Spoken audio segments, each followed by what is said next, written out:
নমস্কার সুপ্রিয় দর্শক শ্রোতা সকলকেই স্বাগত হিন্দু লাইভস ম্যাটার ইউটিউব চ্যানেলে। দর্শক, আপনারা ইতিমধ্যেই জেনে গেছেন যে ইরানের ধর্মীয় নেতা আলী খামেনি তিনি জান্নাতের টিকিট বিক্রি করতেছেন এবং I am saying it literally যে তিনি জান্নাতের টিকিট বিক্রি করতেছেন। আপনারা জানেন যে ইসরায়েলের হামলায় ইরানের শীর্ষস্থানীয় অনেক সামরিক কর্মকর্তা, একদম টপ লেভেল টপ এশালন সামরিক কর্মকর্তা হুরপ্রাপ্তি হয়েছে। তো সেই ক্ষেত্রে আমরা একজনের সাথে কথা বলতেছিলাম যে নতুন একজন সেনাপ্রধান তিনি নিয়োগ দিয়েছেন খামেনি, এবং আমার এক বন্ধু বলতেছিল যে দাদা তার মানে ওই লোকেরা তো ওই হুর প্রাপ্তি কনফার্ম হয়ে গেল, জান্নাত কনফার্ম হয়ে গেল। তো এটা গতকালকের ঘটনা এবং সেই আলাপের কিছুক্ষণ পরেই দেখা গেল যে ওনার জান্নাত কনফার্ম হয়ে গেল।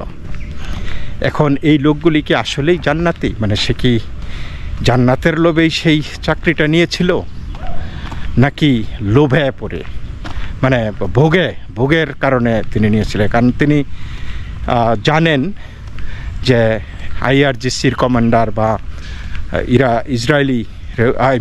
Iranian revolutionary guard commander, Islamic revolutionary guard কর্পের কমান্ডার বা সেনাবাহিনীর প্রধান, এগুলি হইলে অনেক পাওয়ার, অনেক প্রেস্টিজ, অনেক প্রিভিলেজ, অনেক কিছু আছে। তো সেই মানে প্রবাবলি দে ওয়েড দি যে আমার এইটাতে এই যদি আমি টিকা যাইতে পারি তাহলে তো অনেক সুযোগ সুবিধা, অনেক প্রেস্টিজ পাওয়ার থাকবে। তো হয়তো সেই লোভেই তিনি সেই পদটা নিয়েছেন। কিন্তু দেখা যাচ্ছে যে যেই এই পদে যায় তিনি মানে নিকাশ হয়ে যাচ্ছেন। আমরা দেখেছি যে হিজবুল্লাহর ক্ষেত্রেও হিজবুল্লাহর প্রধান নসরুল্লাহকে হত্যা করার পর আরেকজনকে প্রদান করা হয়েছে, তিনিও সেই পরের দিনই শেষ হয়ে গেলেন। তারপরে এই হামাসের বিষয়টা তো আমরা খুবই ভালো করে জানি যে একের পর এক এই পর্যন্ত মানে ওই ইয়ের মতো আর কি, ওই চেয়ার খেলার মতো আর কি, চেয়ার বালিশ খেলে না, তো বালিশ যার হাতে পড়ে তিনি নিকেশ হয়ে যাচ্ছেন। তো এইখানে ইরানের বিষয়টা এইরকমই হয়ে গেছে যে যেই IRGC বা ইরানের সেনা কমান্ডার হয় তো তিনি নিকেশ হয়ে যাচ্ছেন। তো এই আলী খামেনির এই জান্নাতের টিকিট বিক্রির ব্যবসাটা বোধহয় বেশি দিন চলবে না, কারণ এখন নিজেরই টিকিট দরকার। এটা কিন্তু অলরেডি কনফার্ম করে দিয়েছে ইসরায়েলের প্রধানমন্ত্রী বেনিয়ামিন নেতানিয়াহু এবং আমেরিকার প্রেসিডেন্ট ডোনাল্ড ট্রাম্প। এখন এই আলী খামেনি তিনি কি কোথায় আছেন, মানে তিনি কি আমেরিকার হেফাজতে আছেন নাকি ইসরায়েলের হেফাজতে আছেন, এইটাই এখন চিন্তার বিষয়। কারণ আমেরিকার প্রেসিডেন্ট ডোনাল্ড ট্রাম্প বলেছেন যে আলী খামেনি এই আয়াতুল্লাহ তিনি কোথায় আছেন আমেরিকা জানে, এবং তিনি যেখানেই আছেন নিরাপদে আছেন, তবে আমরা তাকে মারব না। তারপরে আবার এইখানে একটু কিন্তু রেখে দিয়েছেন, বাট মেবি নট নাও, মানে এই কথা বলেছেন যে হয়তো এখন না, অর্থাৎ প্রয়োজন হলে খামেনিকে নিকেশ করা হবে। এবং ইসরায়েল বলেছে যে এই আলী খামেনির অবস্থা সাদ্দামের মতো হতে পারে, depending on how they deal with this situation. কি ভয়ঙ্কর একটা জিনিস, তাই না? তা আমি আমাদের বাংলাদেশি মিডিয়া কয়েকদিন আগে আমরা দেখেছি, তারা নিউজ করেছিল যে বিবি নেতানিয়াহু নাকি অজ্ঞাত স্থানে আত্মগোপনে আছেন। আচ্ছা, নেতানিয়াহু অজ্ঞাত স্থানে আত্মগোপনে, বাংলার সিরি দেখলাম। তো ঠিক আছে, এখন তো আমরা দেখতেছি যে তাদের মোল্লা, তাদের মানে যিনি জান্নাতের টিকিট বিলি করে বেড়ান, সেই আলী খামেনি এখন জ্ঞাত স্থানেই আত্মগোপনে আছেন, অর্থাৎ হয় ইসরায়েল অথবা আমেরিকান বাহিনীর হেফাজতে আছেন। তো এই মুহূর্তে আমরা একটা ধারণা করতে পারি যে এই যুদ্ধটা হয়তো ইরানের রেজিম চেঞ্জের দিকে চলে যাবে, যদিও ইসরায়েল বলেছে যে তারা রেজিম চেঞ্জ করতে চায় না, সেটাতে বিশ্বাসী না। But maybe that is the ultimate and, যে অবশেষে সেইটাই হয়তো ঘটতে পারে, এটা কিন্তু বলে দিয়েছেন। এবং আপনারা জানেন যে আমেরিকার প্রেসিডেন্ট ডোনাল্ড ট্রাম্প ইতিমধ্যে তিনি এই গত 2 দিন কানাডার ক্যালগারিতে থাকার কথা ছিল G7 শীর্ষ সম্মেলনে অংশ নেওয়ার জন্য, কিন্তু তিনি আধাবেলা থেকে ওয়াশিংটনে ফিরে এসেছেন। এবং কিছুক্ষণ পরে আমেরিকার পররাষ্ট্রমন্ত্রী মার্কো রুবিও তিনিও চলে এসেছেন, এবং তারা সেই চায়না সি থেকে, চায়না মহাসাগর থেকে, সাগর থেকে সেই তাদের রণতরী তারা বা অন্যান্য তাদের যেই অ্যাসেট আছে, মিলিটারি অ্যাসেট, সেগুলা মিডল ইস্টে এনে জড়ো করতেছেন। অর্থাৎ এবং আজকে কিছুক্ষণ আগে তারা তাদের জাতীয় নিরাপত্তা পরিষদের বৈঠক শেষ করেছেন। তবে সেইখান থেকে রিপোর্ট এসেছে যে ইসরায়েলের সাথে আমেরিকা এই ইরানের উপর আক্রমণে যোগ দিতে পারে, এবং তারা সেই পারমাণবিক স্থাপনাগুলি এখনও কোশ্চেনেবল আছে, যে হয়তো বিকজ এই পারমাণবিক স্থাপনাগুলি আমরা যেই বিভিন্ন ম্যাপে দেখেছি যেগুলা ইরানের পাহাড়ের গভীরে 300-400 মিটার মাটির নিচে সেন্ট্রিফিউজ বা এই টানেল এগুলি আছে। সুতরাং এইগুলি সাধারণ বোমায় হয়তো সেগুলি কিছু করা যাবে না, এই জন্য আমেরিকা হয়তো সেইখানে যোগ দেবে। এবং আমেরিকা বলেছে, একদিকে তারা বলছে যে ইরান আমেরিকার সাথে একটা চুক্তিতে আসতেই হবে, আবার অন্যদিকে বলছে যে maybe not an agreement, maybe একটা ফাইনাল একটা এন্ড দরকার, যে একটা চূড়ান্ত মানে শেষ কিছু একটা দরকার। এবং সেই চূড়ান্ত শেষ বলতে কি বোঝায়, যে তারা সেইখানে গিয়ে বেছে বেছে সেই জায়গাগুলি তারা ধ্বংস করবে, যাতে ইরান আর কখনো এই পারমাণবিক অস্ত্রের স্বপ্ন না দেখে। আবার আরেকটা হতে পারে যে তারা এখানে রেজিম চেঞ্জ করবে। আমরা দেখতেছি তারা কিন্তু মিলিটারি ইনস্টলেশনে হামলা করতেছে। তারা এই আলী খামেনির ভাগ্য সুতোর মধ্যে ঝুলিয়ে রেখেছে, কিন্তু তারা মাসুদ পেজেশকিয়ান ইরানের প্রেসিডেন্ট নিয়ে কিন্তু কোনো মন্তব্য করতেছে না, একদম না, টোটালি না। অর্থাৎ আমি যেটা বুঝতে পারতেছি যে তারা মাসুদ পেজেশকিয়ানকে রেখে একটা গণতান্ত্রিক ইরান রাষ্ট্রের পক্ষে হয়তো এগুতে পারে এবং মোল্লাতন্ত্রের অবসান করতে পারে। সেটা হইতে পারে যে আলী খামেনিকে জীবিত রেখে অথবা তাকে হত্যা করে। তো পরিস্থিতিটা এমনই। গত সোমবার ইসরায়েল বলেছে যে we have air supremacy over Iran, যে তারা অবাধে তাদের বিমানগুলি ইরানের আকাশে তারা ঘুরতে পারতেছে এবং তারা যেখানে খুশি সেখানে টার্গেট করতে পারে। আর আগে তো আমি আপনাদেরকে জানিয়েছিলামই যে ইসরায়েলের মোসাদ ইরানের অভ্যন্তরে বিভিন্ন জায়গায় তারা রীতিমতো ঘাঁটি গেড়ে, আস্তানা গেড়ে বসেছে এবং সেইখানে তারা মানে টার্গেট করে করে একটা করে তাদের যেইখানে টার্গেট করার সেটা তারা বাস্তবায়ন করছে, যেটা নট ওই এয়ার স্ট্রাইকে পসিবল, সেই জিনিসটা তারা গ্রাউন্ড থেকে করতেছে। So this is a very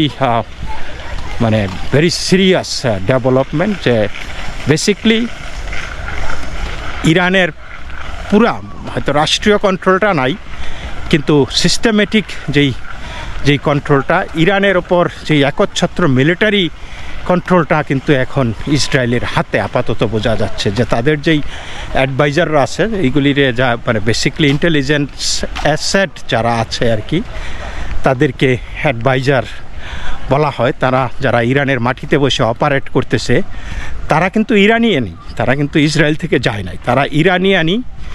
government, Israeli government তাদেরকে রিক্রুট করতে, ট্রেন করতে সক্ষম হয়েছে এবং তারা সেইখানে যা করার করতেছে। এবং আমরা দেখেছি যে বিবিসি থেকে প্রচারিত বিভিন্ন ভিডিওতে দেখা গেছে বোমা যখন ফেলা হচ্ছে কোথাও, এই আশেপাশের বাড়ি থেকে স্লোগান আসতেছে, মানে ফ্রিডম ফ্রিডম, মানে ইরানিয়ান ভাষায় যেটা আর কি, যেটাকে ফ্রিডম বলে। অর্থাৎ ইরানিয়ান জনগণ এই যে তাদের উপর যে বোমা পড়তেছে, এর মধ্যেও তারা কিন্তু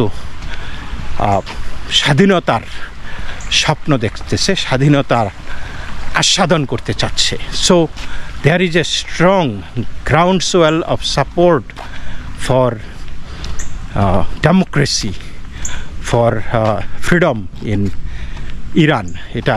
এবং ইসরায়েল যদি আপনারা মনে করে দেখেন, গত মাস ছয়েক আগে নেতানিয়াহু একটি ভাষণ দিয়েছিল বেসিক্যালি ইরানিয়ান জনগণের উদ্দেশ্যেই, গত অক্টোবর বা নভেম্বরে, যে ইরান এমন একটা দেশ হইতে পারে যারা জ্ঞানে বিজ্ঞানে অর্থনৈতিকভাবে তারা উন্নতি হতে পারে, একটা গণতন্ত্র স্বাধীনতা তারা উপভোগ করতে পারে, মুক্তির স্বাদ অনুভব করতে পারে। কিন্তু এটা করতে হলে এই মোল্লাতন্ত্রের অবসান দরকার। সেটা কিন্তু 6 মাস আগের বক্তব্য ইসরায়েলের, এবং আমরা দেখতে পাচ্ছি যে ইসরায়েল ইরানে সেই জিনিসটাই কায়েম করতে চলছে। এবং একইভাবে আজকে প্রেসিডেন্ট ডোনাল্ড ট্রাম্প বলেছে যে ইরানের আকাশ আমাদের নিয়ন্ত্রণে, এবং আমরা এই মুহূর্তে চাই ইরানের টোটাল সারেন্ডার। তো ভেরি ভেরি স্ট্রং স্টেটমেন্ট। এখন আপনারা চিন্তা করে দেখেন, এদিকে কিন্তু ইরানের পররাষ্ট্রমন্ত্রী তিনি বলেছেন যে এই যুদ্ধ যাতে থামানো হয়। তিনি বলেছেন যে আমেরিকার একটা ফোন কলই এই যুদ্ধ থামানোর জন্য যথেষ্ট, ইসরায়েলকে নিবৃত্ত করতে পারে। কিন্তু সেটা কি আমেরিকা করবে বা কেন করবে? যেখানে তারা ডোনাল্ড ট্রাম্পকে হত্যার চেষ্টা করেছিল, যেখানে তারা এই বিবি নেতানিয়াহুকে হত্যা করার চেষ্টা করেছিল, তো সেইখানে তারা তাদেরকে বাঁচাতে এগিয়ে আসবেই বা কেন? আরেকটা জিনিস হলো যে আপনারা দেখেছেন যে তারা সৌদি আরব, ওমান এবং কাতারকেও ইরান অনুরোধ জানিয়েছে যে প্রেসিডেন্ট ট্রাম্পকে যাতে বুঝিয়ে যাতে ইসরায়েলকে চাপ দেওয়া হয় যাতে এই যুদ্ধটা বন্ধ করে। এবং পররাষ্ট্রমন্ত্রী কোনো রাগডাক না রেখেই, ইরানের পররাষ্ট্রমন্ত্রী তিনি বলেছেন যে ইসরায়েল যদি হামলা বন্ধ করে তাহলে আমরা আর তাদেরকে হামলা করব না, আমরা হামলা বন্ধ করে দেব, অর্থাৎ ছেড়ে দেমা কেঁদে বাঁচি। আমরা গত কালকে একটা নিউজ দেখেছিলাম যে ইরান যেখানে বলেছে যে তারা নাকি প্রস্তুতি নিতেছে ইসরায়েলের ওপর এমন হামলা করবে যেটা ইসরায়েল কোনো দিনই দেখেনি, সর্বকালের সর্বশ্রেষ্ঠ মাদার অফ অল ব্যাটল তারা নাকি করবে, বিশাল হামলা। কিন্তু ইসরায়েলি প্রতিরক্ষা দপ্তরের যেই বরাত দিয়ে যেটা নিউজ এসেছে, তারা বলেছে যে গতকালকে এই মাদার অফ অল ব্যাটেলে ইরান মাত্র 8টি ক্ষেপণাস্ত্র ছুঁড়েছে। অর্থাৎ তাদের হয় ক্ষেপণাস্ত্র নাই, আর না হয় তাদের এই ক্ষেপণাস্ত্র ডেলিভারি করার যে সক্ষমতা সেইটা তাদের আর নাই। কারণ আমরা গত 2-3 দিন আগে পর্যন্ত জানি যে প্রাথমিক আক্রমণেই ইরানের 25% রকেট লঞ্চার, মিসাইল লঞ্চার এগুলি তারা ধ্বংস করে ফেলেছে। তো সেই এখন হয়তো তাদের, এখন আপনি যদি মিসাইল লঞ্চার না থাকে, আপনার যদি মিসাইল লঞ্চার না থাকে তাহলে কিন্তু আপনি কেমনে আক্রমণটা করবেন? How you going to deliver that thing? So that is the situation Iran right now. এবং আমরা দেখেছি যে ভিডিওতে যে ওই নিয়ে, যে মিসাইল নিয়ে তাদের ট্রাক যখন কোথাও যাচ্ছিল বিভিন্ন জায়গায় মিসাইল পৌঁছে দেওয়ার জন্য, সেই ট্রাককে লক্ষ্য করে ওপর থেকে এই ঈগল পাখির মতো তারা ছো মেরে উড়িয়ে দিয়েছে সেই পুরা ট্রাক সহ সেই মিসাইলগুলি। অর্থাৎ সেই ঈগল পাখির মতো ইসরায়েল আকাশে পাহারা দিচ্ছে, কারণ আকাশ তাদের নিয়ন্ত্রণে। অনেকেই বলছে, আমরা বাংলাদেশি মিডিয়াতেও দেখেছি, যে ইরানের নাকি হাজার হাজার মিসাইল নাকি পাহাড়ের নিচে লুকায়িত আছে, সুতরাং ইরানকে কোনো দিন পরাজিত করা যাবে না। কিন্তু আপনার মিসাইল থাকলে লাভটা কি? আপনি যদি সোরার যেই মেশিন যদি না থাকে, আপনার লঞ্চার যদি না থাকে, তাহলে সেটা থেকেই বা লাভ কি? আমরা জানি হেজবুল্লাহর নাকি কয়েক লক্ষ মিসাইল আছে, রকেট আছে। তো হিজবুল্লাহ তো 3-4 দিনের যুদ্ধেই ফিনিশ, তাই না? আপনারা দেখেছেন। সেই হামাসের তো তথৈবচ, হামাস এবং হিজবুল্লাহ এবং হাউতিদেরকে দিয়ে এই ইরান বছরের পর বছর ইসরায়েলকে এই আক্রমণ করিয়েছে।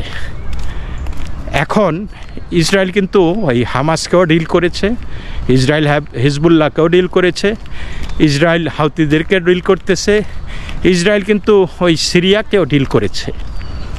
ডিল করার পরে এখন এই যে তারা যে ইরানের ওপর আক্রমণটা করতেছে, এটা ভেরি ক্যালকুলেটিভ, কারণ তারা জানে যে এই মুহূর্তে ইরানের পাশে দাঁড়ানোর মতো আর কেউ নাই। এখন যদি আমরা ইরানকে না ধরি, ইরানকে ছেড়ে দেই, তাহলে এই ইরান আবার হৃষ্টপুষ্ট হবে, আবার বলিয়ন হবে, আবার হামাসদেরকে শক্তিশালী করে তুলবে, আবার হেজবুল্লাহকে শক্তিশালী করে তুলবে, এবং এই সাইকেল অফ ভায়োলেন্স আবার চলতে থাকবে, আবার ইসরায়েলকে ভুগতে হবে। সুতরাং যখন তাদের ডালাপালা যখন তারা কেটে ফেলেছে, এখন মূল গাছটাকে উপড়ে না ফেললেই নয়, এবং সেই ক্যালকুলেশন থেকেই ইসরায়েল কিন্তু করেছে এটা। এবং ইসরায়েলের পাশে এই মুহূর্তে কিন্তু কেউ নাই, nobody, not Russia, not China, not Turkey, আর সৌদি আরব। এরা তো মনে হয় সৌদি আরবের একটু মৃদু প্রতিবাদ করেছে, কিন্তু সৌদি আরব কিন্তু ভীষণ ভীষণ রকমের খুশি, কারণ এই সৌদি আরবকে ইরান কম ভোগায় নাই।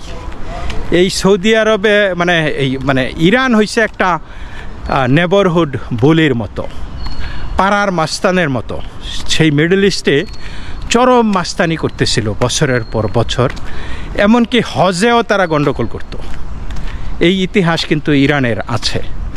সো ইসরায়েল যদিও মুসলিম ভাই হিসাবে সৌদি আরব মৃদু প্রতিবাদ করেছে, কিন্তু at the end of the day সৌদি আরব এখানে বিশাল রকমের লাভবান হয়েছে, ইউনাইটেড আরব আমিরাটস বিশাল রকমের লাভবান হয়েছে, যে ইরান নাই তো এই এলাকায় তাদের নিরবচ্ছিন্ন আধিপত্য স্থাপিত হবে, সেটাই কিন্তু সেই দিকেই কিন্তু যাচ্ছে। সো এই মুহূর্তে ইরান ইজ টোটালি অ্যালোন, এবং আমি মনে করি তারা দে ডিজার্ভ দিস পানিশমেন্ট, কারণ তারা যেইভাবে টেরোরিজমকে প্রলিফারেট করেছে, যেইভাবে ভায়োলেন্সকে প্রলিফারেট করেছে, যেইভাবে মানুষদেরকে এই রক্ত টকবক করে ফুটিয়ে দিয়েছে এই যে তথাকথিত জিহাদি ভাবধারা দিয়ে, এটা কিন্তু অনেক মানুষের প্রাণ নিয়েছে। আপনারা দেখেন যে এই যে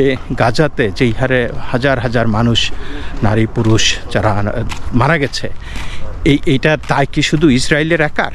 এর দায় কি ইরানের না? এই যে হিজবুল্লাহ, একটা লেবানন, একটা সুন্দর দেশ, beautiful country, once very peaceful country, এইটাকে একটা এই প্রক্সি ওয়ারের একটা কেন্দ্র হিসাবে পরিণত করছে। এগুলি কিন্তু সবই ইরানের বিষয়। পুরা মিডল ইস্টটা লন্ডভন্ড করে দিয়েছে এই ইরান। সুতরাং তারা যেটা এই মুহূর্তে পাচ্ছে, they deserve it very much. এবং এটা ইসরায়েল যে কায়দা মতো তাদেরকে ধরেছে, হইতে পারে যে ইসরায়েল দীর্ঘদিন ধরে একটা সিস্টেমে আগাচ্ছিল, এবং তারা এইবার মৌকা পাইছে, এবং এই গার না মটকাই, গার মটকানো তো আবার ওই গার আবার সোজাও হয়ে যেতে পারে, হয়তো সে এই মাথাটাই এবার কেটে ফেলবে। এবং সেই ইরান হয়েছে সেই মানে মস্তিষ্কে যখন পচন ধরে, সেই পচনটা আসে, মানে মস্তিষ্কে মাছের পচন ধরে মস্তিষ্ক থেকে আর কি। এখন সেই পচনটা তারা আর সারাইতে চায় না, সেই মাথাটাকেই তারা কেটে ফেলতে চাচ্ছে, এটা কিন্তু স্পষ্ট। এবং যত দিন যাচ্ছে এই ওয়ারের যেই এইমটা, ইনিশিয়াল যেই এইমটা ছিল যে তাদের পারমাণবিক সক্ষমতা আমরা নষ্ট করে দেব, কিন্তু এখন আপনারা যদি লক্ষ্য করেন যে এই ওয়ারের এইমটা কিন্তু পরিবর্তন হয়ে গেছে। এখন আর সেটা পারমাণবিক সক্ষমতা নষ্ট করার মধ্যে নাই, এখন it is going towards regime change. তারা বলেছেও যে রেজিম চেঞ্জ আমাদের আগ্রহ নাই, খামেনিকে হত্যার আগ্রহ আমাদের নাই, but that could be the ultimate and. যে আবার এইটাও হইতে পারে যে এইটাই হইছে সর্বশেষ মানে চূড়ান্ত সলিউশন, এটাও কিন্তু তারা বলে দিয়েছে। সো মানে এখন যদি মনে করেন খামেনি তারা করে একটা চুক্তিতে আসে, একটা সেই ক্ষেত্রে এই ইসরায়েল বা আমেরিকা কি মেনে নেবে? আমার তো মনে হয় না যে এই পর্যায়ে এসে তারা সেটা মেনে নেবে। তাহলে তারা যদি এটা মেনে নেয় তাহলে এটা হবে তাদের ডিফিট।